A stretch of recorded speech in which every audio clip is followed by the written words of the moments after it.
મહાપુરુષો કે જે કહેવા માંગે છે કે જગતની અંદર જીવ આયા પછી એક જ વાત ભૂલ્યો કે હું શું કરવા આવ્યો બાપ. બધું એને યાદ રહે છે બાપ કે મારે છોકરો પૈણાનો છે, આવવાનું છે, જવાનું છે, ઘણું બધું કરવાનું, એવું જીવાત્માને યાદ જ રહે. પણ એક જ વાત જીવાત્મા ભૂલી ગયો હે બાપ. કઈ વાત? કે જે દિવસ યાદ કરો કે માના ગર્ભની અંદર ઉદે મસ્તક કે 9 મહિના લગી લટક્યા છે બાપ.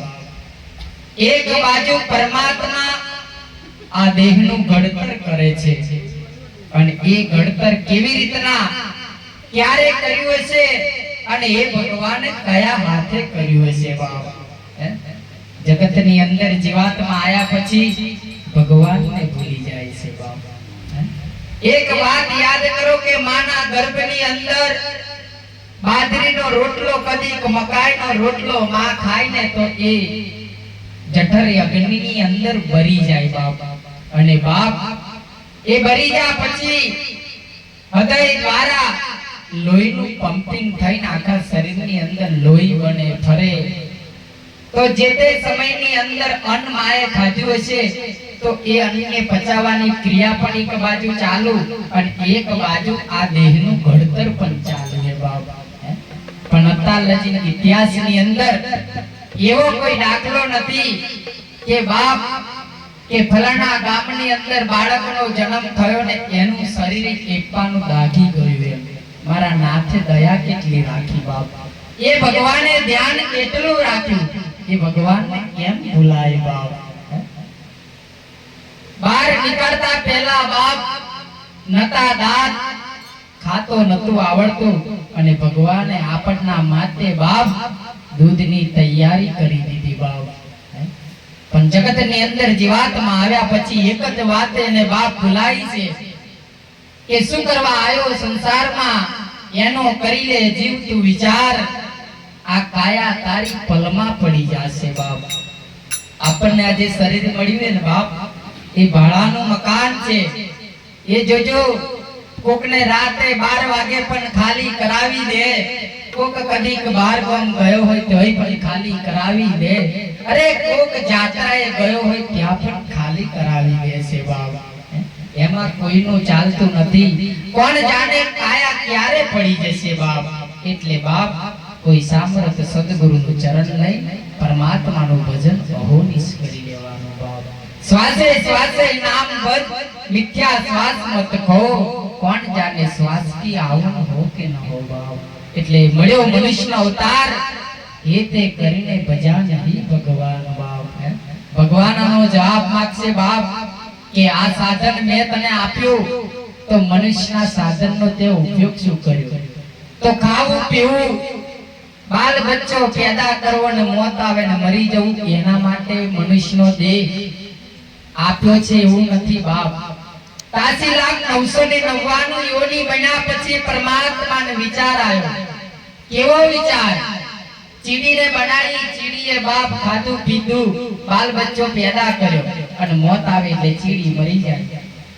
એવી રીતના બધાય જીવાત્માઓ ખાવું પીવું ને મોત આવે એટલે મરી જાય. તો મારા નાથે ભગવાને વિચાર કર્યો કે આ બધું મેં બનાવ્યું પણ ખરેખર ખાવું પીવું મોત આવે એટલે મરી જાય, મને તો કોઈ યાદ જ નહીં કરતું એમ.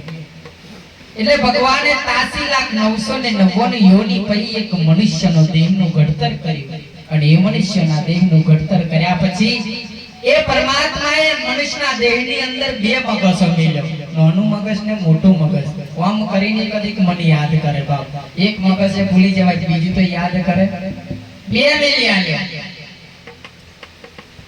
આવા પરમાત્માને આપણે બાપ ભૂલી ગયા છે. અને મા બાપ જ્યાં લગી આપણી જોડે હોય ને તો બાપ આપણા માટે જાગતી પરમાત્માની મૂર્તિ છે બાપ. કેમ કે પરમાત્માને આ જગતની અંદર આવવું હોય તો પહેલા મા બાપની જરૂર પડે અને મા બાપ હોય ને તો જ બાપ ભગવાનને પણ આ વિશ્વની અંદર અવાય.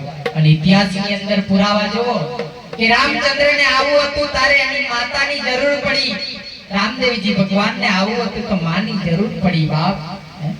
જે કઈ મહાપુરુષો આ જગતની અંદર ભગવાન બની ગયા એને આવા માટે માની જરૂર પડે એમ બાપ મા બાપ એ ભગવાન છે આપણા અને ભગવાન અમૃતિને હરદમ સેવા કરી લેવી નહીતર બાપ કોણ જાણે આ ઘર ક્યારે પરમાત્મા ખાલી કરાવે એની કોઈને ખબર નહીં એટલે આ જગતનો જીવ કેવું જીવે અને કેવી રીતના જીવે મેં એક ભજનની અંદર બાપ ટપકો કરે હે તારું રે મારું રે જીવડા શું કરો રે કોઈ નહીં આવે સંગા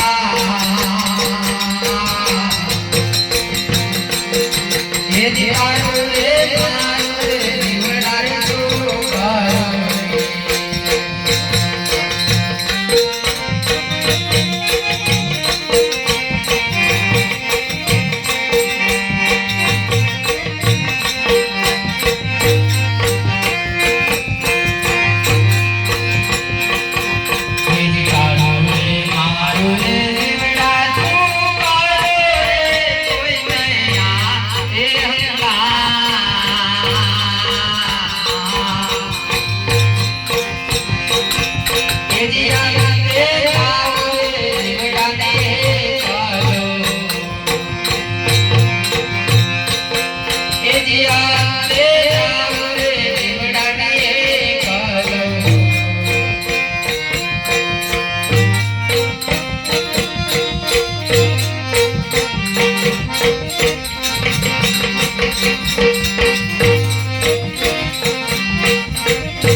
પતિનો દેહ જીતી જાય તારે ધર્મ પત્નીને બાપ કેટલી વેદના હોય એ બાપ માથેથી આભ પડ્યો એટલે સંતો કે